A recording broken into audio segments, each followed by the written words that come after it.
YouTube channel zero আওয়ারে স্বাগত।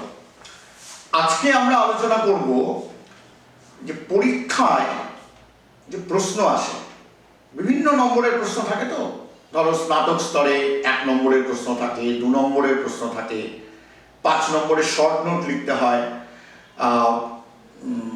কোনো বিশ্ববিদ্যালয়ে 10 নম্বরের প্রশ্নের উত্তর লিখতে হয়, কোনো বিশ্ববিদ্যালয়ে 15 নম্বরের প্রশ্নের উত্তর লিখতে হয়। 15 নম্বরের প্রশ্নে কখনো একটাই প্রশ্ন থাকে, কখনো পার্ট মার্কিং থাকে, মানে ভাগ করা থাকে, একটা প্রশ্নের মধ্যে 2টো বা 3টে ভাগ থাকে।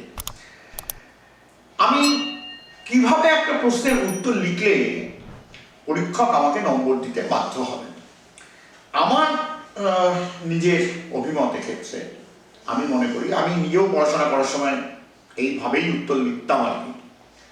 মানে যখন পরীক্ষা দিতাম, পড়াশোনা তো এখনো করি, পড়াশোনা তো সারা জীবন ধরেই করতে হয়, যখন পরীক্ষা দিতে হয় তখন তো পরীক্ষা দিতে হয় না। দেখো, একটা কথা মাথায় রাখবে, সেটা হচ্ছে যখন ক্লাসে শিক্ষক বা শিক্ষিকা পড়াচ্ছেন তখন উনি সব জানেন, তুমি কিছু জানো না, তোমাকে উনি শেখাচ্ছেন। আর যখন উনি খাতা দেখছেন তখন উনি মনে করছেন যে আসলে আমি কিছু জানি না, দেখি ছাত্র বা ছাত্রী আমাকে কি শেখায়। মানে আসলে তিনি সবই জানেন, কিন্তু তাকে তোমাকে এটা বোঝাতে হবে যে তুমি অনেক কিছু জানো, তুমি অনেক কিছু বোঝো, এবং তোমার সেই জানা বা বোঝাটা যেন খুব সুপরিকল্পিত হয়, সুবিন্যস্ত হয়, তার মধ্যে যেন একটা গভীরতা, ডেপথ থাকে, যাতে তিনি খুশি হয় তোমাকে নম্বর দেন বা নম্বর দিতে বাধ্য হন। মানে তুমি যেন নম্বরটা কেড়ে নিচ্ছ তার কাছ থেকে, ঠিক আছে? এখন সেটা কি করে সম্ভব? দেখো, তুমি কিন্তু আসলে, আমি অনার্স ধরেই বলছি বা এমএ ধরে বলছি, অনার্সই যদি ভাবো, এমএ তো অনার্স ভাবলেই এমএ ভাবাই হয়ে যাবে, কারণ অনার্সের থেকেও এমএ আরো উচ্চস্তরের পড়াশোনা জায়গা। অনার্সের পরীক্ষা কিন্তু মাধ্যমিক উচ্চ মাধ্যমিকের পরীক্ষার মতো নয়, প্রথম এটা মাথায় নিতে হবে। তুমি মাধ্যমিক উচ্চ মাধ্যমিকেও হয়তো 1 নম্বর 2 নম্বরের প্রশ্নের উত্তর দিয়ে এসেছো, সেই উত্তর হয়তো একটা বাক্যে লিখেছো। 1 নম্বরের প্রশ্ন, সালোক সংশ্লেষ কাকে বলে, তোমার প্রশ্ন দিয়েছো, সালোক সংশ্লেষ কাকে বলে তুমি লিখেছ, গাছের পাতা ক্লোরোফিলের সাহায্যে সূর্যালোককে কাজে লাগিয়ে গাছ নিজেই নিজের খাবার তৈরি করে, যে প্রক্রিয়াটা তৈরি করা হয় তাকে বলে সালোক সংশ্লেষ। কিংবা তোমাকে বলা হয়েছে সিপাহী বিদ্রোহ কত সালে হয়েছিল, তুমি উত্তর লিখেছ 1857 সালে সিপাহী বিদ্রোহ হয়েছিল, তোমাকে 1 লাইন দিয়ে দিচ্ছে। আমার কথা হলো, তুমি যখন অনার্সের পরীক্ষা দিচ্ছ তখন তুমি এমনভাবে উত্তর লিখবে যাতে পরীক্ষক বোঝেন যে তুমি এই বিষয়টা নিয়ে তোমার যে পড়াশোনা সেটাতে গভীরে ঢুকেছ, এবং অন্যদের থেকে, মানে সবার জন্যই বলছি, সবার কাছেই তো অন্যরা অন্য, তোমার খাতা একটু আলাদা। কিভাবে বোঝাবে সেটাও কিন্তু তোমার ভাবনা। কারণ 1 নম্বরের প্রশ্ন আমি সাজেস্ট করব যে 2টো প্যারাগ্রাফ লেখো, একটা বাক্যে একটা প্যারাগ্রাফ লেখো, তাতেও আমার আপত্তি নেই, কিন্তু 2টো প্যারাগ্রাফ লেখো, এবং এই 2টো প্যারাগ্রাফে 2টো আলাদা পয়েন্ট নিয়ে এসো। খুব কম হলেও একটা পয়েন্টের জন্য, মানে ওই যে প্রশ্নটার উত্তর তুমি লিখছো তার একটা তথ্যের জন্য পরীক্ষক তোমাকে খুব কম হলেও হাফ দিতে পারত, হাফের কম নম্বর দেওয়া যায় না। তাহলে 2টো প্যারাগ্রাফ পড়লে উনি বুঝতে পারবেন যে 2টো প্যারাগ্রাফে 2টো পয়েন্ট লিখেছে, আমি যদি হাফ করেও ধরি আমি 1 দিতে বাধ্য। কিরকম? তোমার একটা উদাহরণ, তোমাকে বলা হয়েছে স্কাইলাইন কাকে বলে। আমি একটা এপিসোডে বলেছি, সংবাদপত্রের প্রথম পৃষ্ঠা একদম ওপরে থাকে সংবাদপত্রের নাম, যাকে বলে নেমপ্লেট। তুমি লিখলে সংবাদপত্রের একদম প্রথম পৃষ্ঠায় একদম উপরে সংবাদপত্রের যে নাম থাকে, যাকে বলে নেমপ্লেট, তার উপরে যদি কোনো কিছু ছাপানো হয়, সংবাদপত্র, অনেক সংবাদপত্র তার নিজের সম্পর্কে কোনো তথ্য ছাপায়, সে অনেক সংবাদপত্র সেখানে নিজের কোনো স্লোগানকে ছাপায়, সেটাকেই বলা হয় স্কাইলাইন।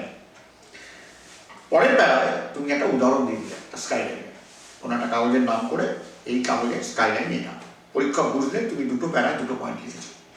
ধরো তোমাকে বলা হয়েছে what is the full form of PCI, media লসের একটা পেপার আছে, তুমি প্রশ্নটা সেখান থেকে সেই পরীক্ষা দিতে গিয়ে পেয়েছো। 1 নম্বরের প্রশ্ন তুমি লিখে দিলে পিসিআই এর পুরো নাম প্রেস কাউন্সিল অফ ইন্ডিয়া, বলে তুমি পরের প্রশ্নে চলে যাবে।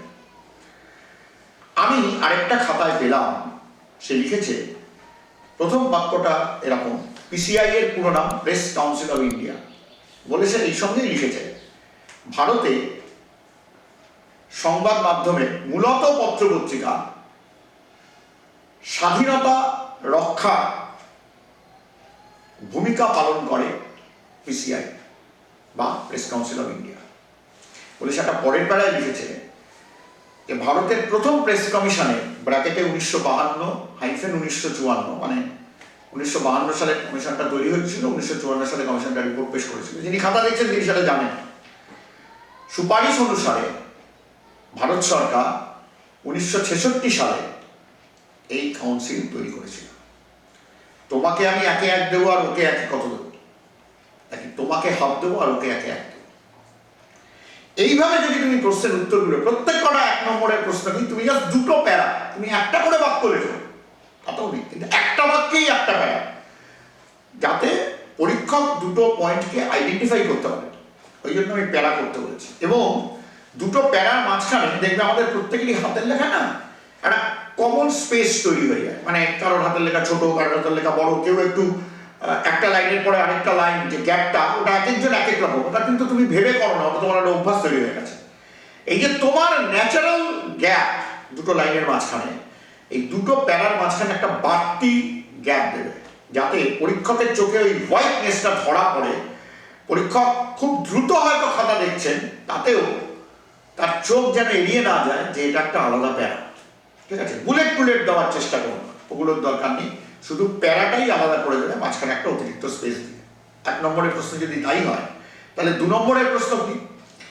2 নম্বরের প্রশ্ন আমি এরকম ছোট ছোট প্যারায় পয়েন্ট ভাগ করে দেবো। মাইন্ড ইট, কোনো প্যারায় যে পয়েন্ট লিখছো সেটা পরের প্যারায় রিপিট করবে না। ওটা হলে আমি বুঝে নেবো যে তুমি জানো না, ওই জোর করে দুটো এক্সট্রা পয়েন্ট বানাতে গিয়ে একটা কথাকে একবার লিখেছো, পরের প্যারায় আবার সেটাকেই ঘুরিয়ে লিখেছো আর কি। হ্যাঁ, আমি সকালে উঠে লুচি খেলাম, অথবা লিখলে আমি লুচি দিয়ে সকালে জলখাবার খেলাম, লুচি জলখাবারে লুচি খেলাম, দুটো কথা একই হলো।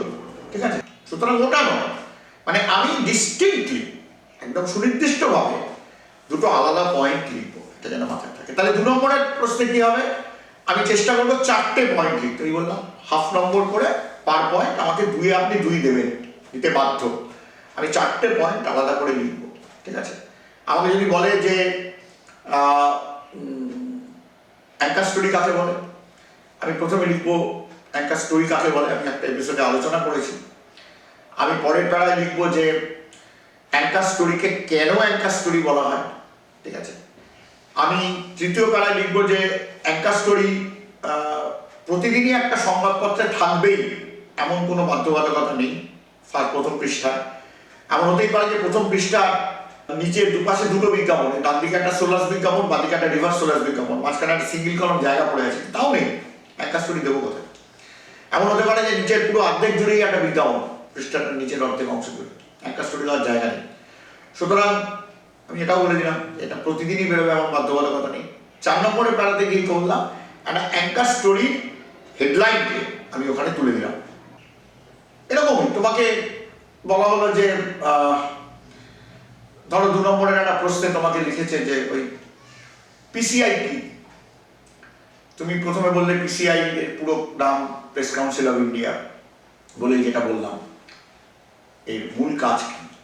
পরের পাড়ায় বললে ওইটা যেটা বললাম যে পিসিআই কবে তৈরি হয়েছিল। তারপরের পাড়ায় 2 নম্বর আরো একটা পয়েন্ট চাই, তুমি বললে যে পিসিআই এর প্রথম চেয়ারম্যান কে ছিলেন, এখন কে চেয়ারম্যান। আর তারপরের পাড়ায় গিয়ে বললে এই পিসিআই আসলে কতজনের বডি, কতজনকে নিয়ে পিসিআই তৈরি করা হয়, এবং সাধারণত তাদের মেয়াদ কতদিনের থাকে।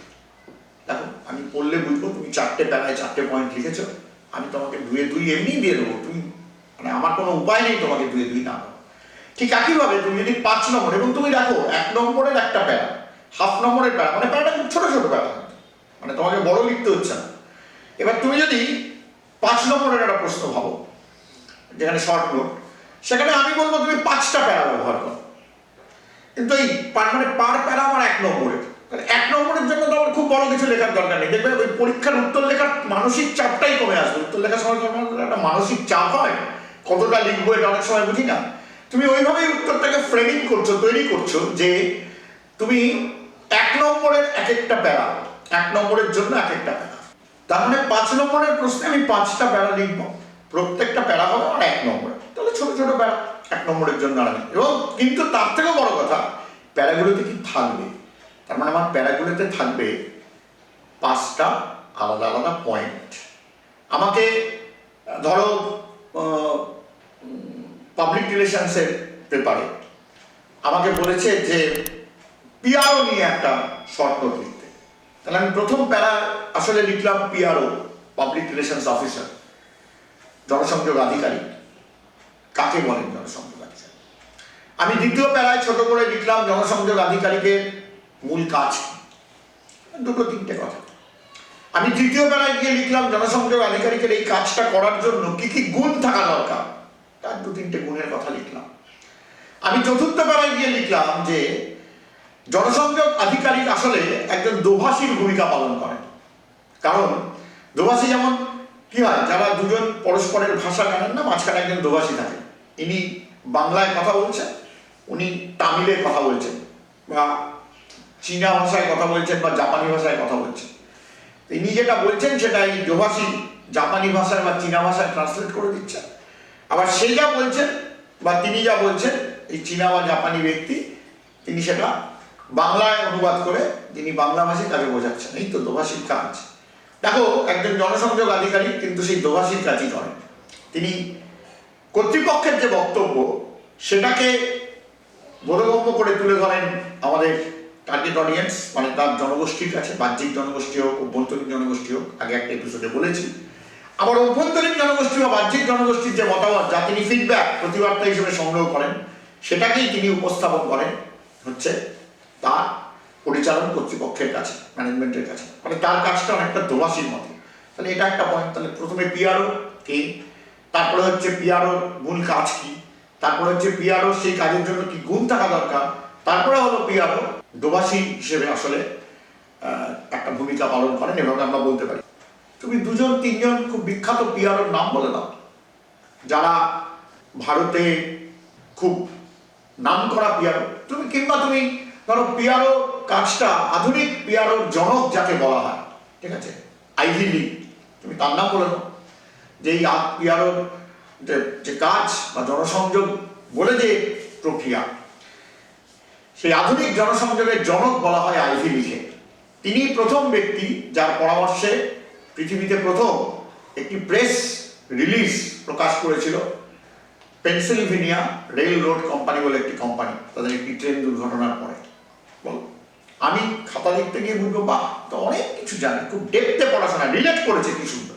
আমি তোমাকে 5-এ একটা সময় খাতা দেখার সময় ইনস্ট্রাকশন দেওয়া থাকতো 5-এ পুরো 5 দেবেন না, 4 অবধি দেবেন।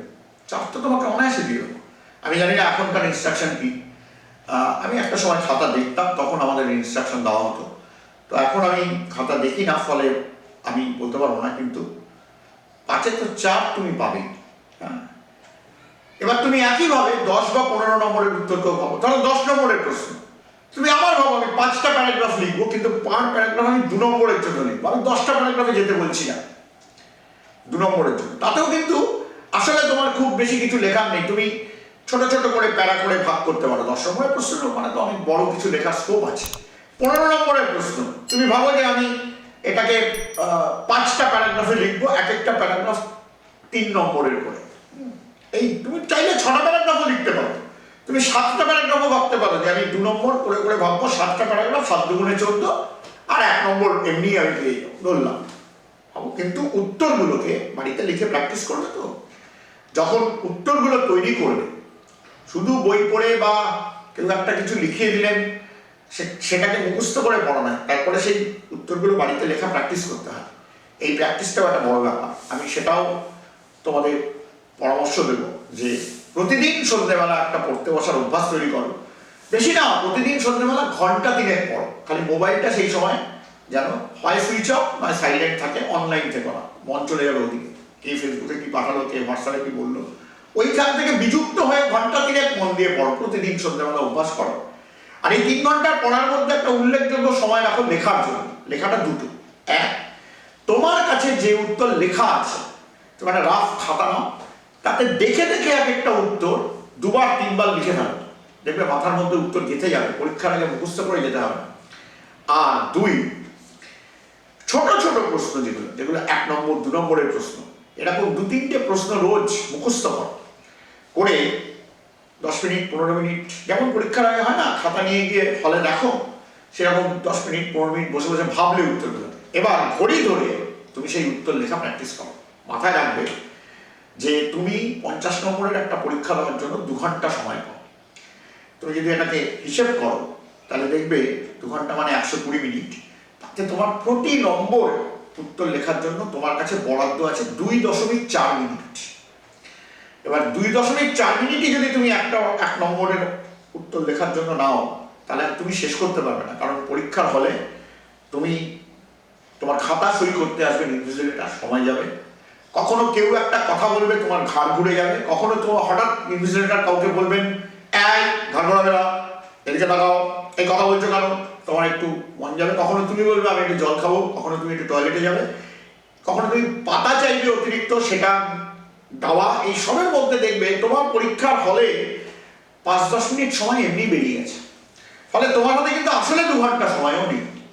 তার মানে আমার হাতে স্পিড তৈরি করতে হবে, যাতে আমি হাতের লেখা সুন্দর লিখে এই যে সুপরিকল্পিতভাবে সুবিন্যস্তভাবে উত্তর লিখে পরীক্ষাটা শেষ করে আসতে পারি। Without practice that cannot be done. এই যে আমাদের দেশে এত বড় বড় সব খেলোয়াড় হয়েছেন, আমরা যাদের নিয়ে মাতামাতি করছি, এই যে আমাদের মেয়েরা মহিলা বিশ্বকাপ ক্রিকেটে জয়ী হলো, তারা কিন্তু আজ এই জায়গায় এমনি এমনি পৌঁছয়নি, প্রচন্ড প্র্যাকটিস, প্রচন্ড পরিশ্রমের মধ্য দিয়ে এই জায়গায় পৌঁছেছেন।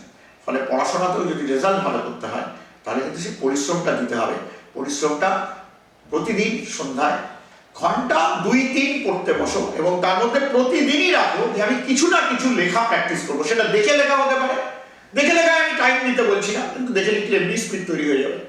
দেখে লিখলেও মনের মধ্যে গেঁথে যায় লেখা, কি লিখলাম সেটা, আর মুখস্থ করে লেখো, কিন্তু সেটা ঘড়ি ধরে টাইম ধরে। এবং তোমার কতক্ষণ সময় লাগলো, তুমি একটা 2 নম্বরের প্রশ্ন, তোমার হাতে আছে 4.8 মিনিট সময়, তুমি 5 মিনিট লাগলো, 6 মিনিট লাগলো, 7 মিনিট লাগলো, উত্তরটা লিখে তার পাশে ওটা লিখে রাখো নিচে 7 মিনিট, মানে তুমি পারোনি। এবং যেটাই দেখবে যে 2-3-4 মিনিট বেশি হচ্ছে, সেই উত্তরটা আবার 5 মিনিট অপেক্ষা করে সেকেন্ড টাইম আবার লেখো, যে আমি এই যে মুখস্থ করেছি করে লিখেছি, প্রথমবার আমার 7 মিনিট লেগেছে, আমি একটু 5 মিনিট রেস্ট নিলাম, আবার আমি লিখলাম, দেখবে দ্বিতীয়বার তোমার স্পিড বেড়ে গেছে, তুমি ওটা 7টাকে 6.5, 6 মিনিট, 5.5 মিনিটে নামিয়ে আনতে পারছো। এবার একবার ওই স্পিড চলে এলে দেখবে তখন তুমি পরপর সব প্রশ্নের উত্তর স্পিডে লিখতে পারছো। ঠিক আছে, পরীক্ষার প্রস্তুতিও এভাবেই নিতে হবে। আজ এটুকুই, আবার দেখা হবে পরের এপিসোডে। ভালো থেকো।